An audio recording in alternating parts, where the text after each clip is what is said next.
jernih pertama ada Ali Mokhtar Ngabalin, tenaga ahli utama kantor staf kepresidenan yang memang di-hire untuk membuat penjernihan di situ katanya. Terima kasih. Ya, Assalamualaikum warahmatullahi wabarakatuh. Waalaikumsalam. Kenapa tepuk tangan tadi, Bang? Iya, karena malam ini bisa jumpa dengan Rocky. Bukan jumpa dengan Budi ya, asik Budi ya. sudah biasa. Kemudian ada Rocky Gerung, peneliti P2D. Rocky, terima kasih sudah datang. Tapi saya mau ke Bang Ngabalin dulu nih, kan? Oke. Iya, supaya kan tadi sudah tepuk tangan, kita apresiasi karena tepuk tangannya tadi ya. Saya terima tepuk tangannya. Banyak yang mengatakan bahwa ruang publik kita tengah diisi dengan banyak kerancuan, kesimpang siuran. Publik agak bingung gitu karena narasinya terutama opini publik banyak berseliweran gitu ya. Banyak yang rancu gitu. Menurut Anda memang ruang publik kita saat ini diisi oleh kerancuan? Ruang publik itu diisi oleh dua fatsun besar. Yang pertama adalah media mainstream dan yang kedua adalah media sosial. Kalau media mainstream kita tahu sejumlah sumber dan narasumber maupun media jelas, alamatnya jelas. Kalau media mainstream mau mengundang Ali Mokhtar, mengundang Rocky Gerung itu jelas. Ya kan, itu media mainstream. Kalau media sosial ya berantakan. Suka-suka aja orang mencaci maki, menghujat, menyebarkan berita bohong. Dan lain-lain sebagainya karena tidak ada yang bisa dipertanggungjawabkan dari ruang publik yang diisi dengan media sosial. Itu sebabnya kalau kita merasa kerancuan ya seperti itu. Tetapi kan kita tahu bahwa semua narasi dan diksi yang dipakai di ruang publik itu harus berkiprah atau menjadikan media mainstream sebagai kompas dalam menentukan arah dan tujuan sebuah informasi yang bisa memberikan pembelajaran kepada publik. Tapi Anda worry sebagai orang yang ada di pusat sentral kekuasaan epicentrum kita worry. Republik? Kita boleh worry itu karena masa depan demokrasi bisa hancur kalau media sosial itu tanpa bisa dikontrol. Kan begitu. Itu kan sejarah-sejarah. Salah media sosial atau secara elit?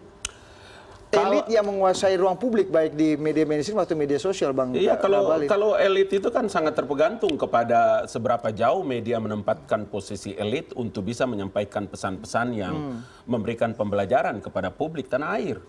Jangan lupa bahwa publik Indonesia tidak semuanya sepintar Budi, sepintar Rocky Gerung, ya, sepintar teman-teman lain yang terkait yang bisa memberikan pilihan kata yang benar. Kan hari ini kita lihat orang dengan gampang menghujat, mencaci maki, mencederai, menyebarkan berita bohong tanpa pernah merasa dosa. Tanpa dia pernah merasa bahwa kalau menyebarkan berita ini akan berpengaruh kepada orang lain. Anak-anak kecil bisa pegang handphone dan dia bisa membaca semua informasi dari media sosial. Dan orang tidak menjadikan media mainstream. Sekali-sekali orang itu harus bisa menempatkan CNN Indonesia sebagai sumber dari segala narasumber informasi di tanah air. Jadi pas CNN Indonesia mencuri kejernihan dari banyak kerancuan yang ada di publik. Karena dia punya layar demokrasi. Rocky, Anda lihat juga ruang publik, kalau Istana tadi mengakui worry juga, sudah lampu kuning. Rancunya banyak sekali di ruang publik, jadi mungkin publik agak dibuat bingung, agak dibuat simpang siur dengan mana yang benar, mana yang salah. Anda lihat bagaimana ruang publik? Bukan lampu kuning, di perapatan jalan itu dari dua arah itu lampu merah. Jadi orang nggak bisa lewat sebetulnya tuh. Karena pemerintah kasih batasan terhadap lalu lintas pikiran itu kan. Dengan insinuasi, dengan hegemoni, dengan ya segala macam trik gitu. Karena itu saya nggak melihat bahwa teori ruang publik sebagai ruang yang seharusnya bebas distorsi, undistorted public sphere, itu sekarang tidak diisi oleh argumen publik. Ruang publik kita diisi oleh argumen privat. Maksud Anda? Seperti ya, Rocky? Penghinaan, fitnah segala macam itu. Setiap kali saya buka WA juga termasuk, Twitter itu juga termasuk public sphere. Isinya itu adalah kalau saya diamin satu hari itu yang bully saya itu 3.000, 5.000, 10.000, 20.000 tuh. Dan hal yang itu juga tuh. Tapi kan saya nggak pernah peduli soal begituan. Nah, apalagi ruang publik yang disebut sebagai wilayah argumentasi. Di dalam Twitter yang seharusnya kita saling mampu untuk menghasilkan argumentasi, itu isinya adalah caci maki. Dan saya mengalami itu fitnah kiri segala macam itu. Soal privat dijadiin soal publik. Mending benar itu kan fitnah. Jadi itu yang saya lihat tuh. Tapi kenapa Anda kemudian meng-highlight bahwa pemerintah membatasi? Justru itu yang saya mau terangin tadi. Karena lalu lintas di ruang formal itu lampu merah semua, sehingga orang menumpahkan segala macam kedunguannya di ruang publik yang non mainstream, yang tadi sosial media itu. Itu yang terjadi tuh.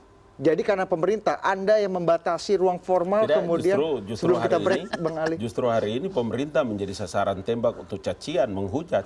Kurang apa? Biar presiden dibilang dungu oleh Rocky kan. Luar biasa itu. Di mana orang Justru itu membatasi? karena ruang yang diberikan pemerintah untuk civil society seperti Rocky. Lalu lintas kebebasan berpikir, bersikap dan berbuat itu orang hampir-hampir tidak lagi memikir. Saya berkali-kali bilang Undang-Undang Dasar Pasal 28E menjelaskan bahwa ada kebebasan menyampaikan pendapat. Turunan undang-undangnya ada. Tapi kan hari ini coba bayangkan. Bukan saja bagaimana mungkin bisa pemerintah membatasi orang pemerintah sendiri dicaci maki, dihujat.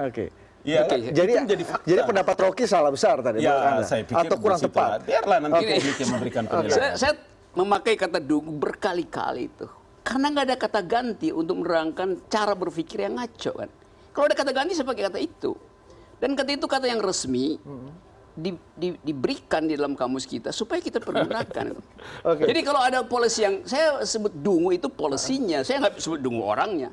Dan karena itu bantah saja kalau kan yang terjadi kan hal seperti itu. Saya di perempatan pertama, kita akan lanjutkan di perempatan kedua usai jeda.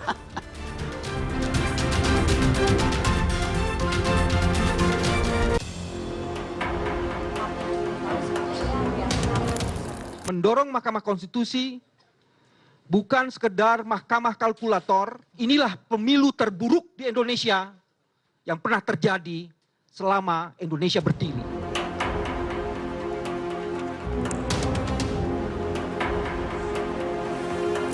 Dengan menyalahgunakan kekuasaannya selaku presiden petahana, kami memohonkan MK untuk mendiskualifikasi paslon 01.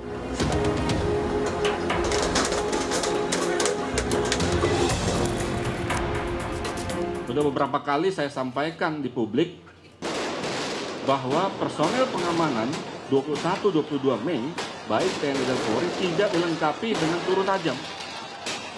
Tidak dilengkapi dengan peluru tajam.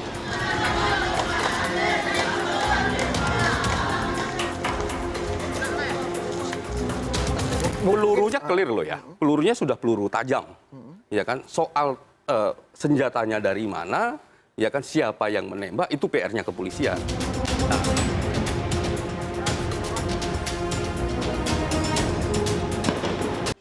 Kemudian juga pendamping dari DPP Golkar, Pak Frederick Paulus.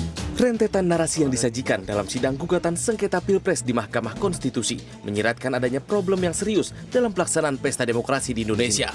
Lewat kuasa hukum penggugat dari paslon Prabowo Sandi, Denny Indrayana, dugaan kecurangan yang paling disoroti dan diduga dilakukan oleh paslon Jokowi Ma'ruf sebagai calon petahana yaitu abuse of power atau penyalahgunaan kekuasaan. Oleh karena itu, adanya kecurangan pemilu, electoral fraud yang TSM, yang dilakukan oleh paslon 01 dengan menyalahgunakan kekuasaannya selaku presiden petahana, kami memohonkan MK untuk mendiskualifikasi paslon 01 sebagai peserta Pilpres 2019 atau paling tidak melakukan pemungutan suara ulang. Persoalan lain terkait hak asasi dan kebebasan berekspresi juga menjadi sorotan publik negeri ini. Kasus penembakan dan penyalahgunaan senjata saat aksi 21-22 Mei secara esensi belum terjawab. Menurut Komisioner Komnas HAM Hoirul Anam, pengungkapan kasus 21-22 Mei cenderung melindungi elit politik. Aparat hanya terfokus pada upaya rencana penembakan sejumlah elit. Sementara kasus penembakan terhadap peserta aksi yang jelas menggunakan peluru tajam dan memakan korban justru belum terungkap. Polisi sudah mengakui bahwa ada sedikit kendala yang cukup serius soal pengungkapan 9 orang yang tertembak ini. Baik, pelurunya clear loh ya. Pelurunya sudah peluru tajam. Ya kan? Soal senjatanya dari mana, ya kan, siapa yang menembak, itu PR-nya kepolisian. Nah, daripada beban yang lain, soal-soal yang kelihatan di publik bahwa ada excessive use of force, penggunaan kewenangan secara berlebihan ya silakan diungkap, diurus oleh kepolisian. Ada Propam, ada Paminal dan sebagainya. Sejumlah narasi terkait sengketa Pilpres dan belum terungkapnya kasus penembakan terhadap peserta aksi demonstrasi membuat publik semakin mempertanyakan kualitas demokrasi di Indonesia.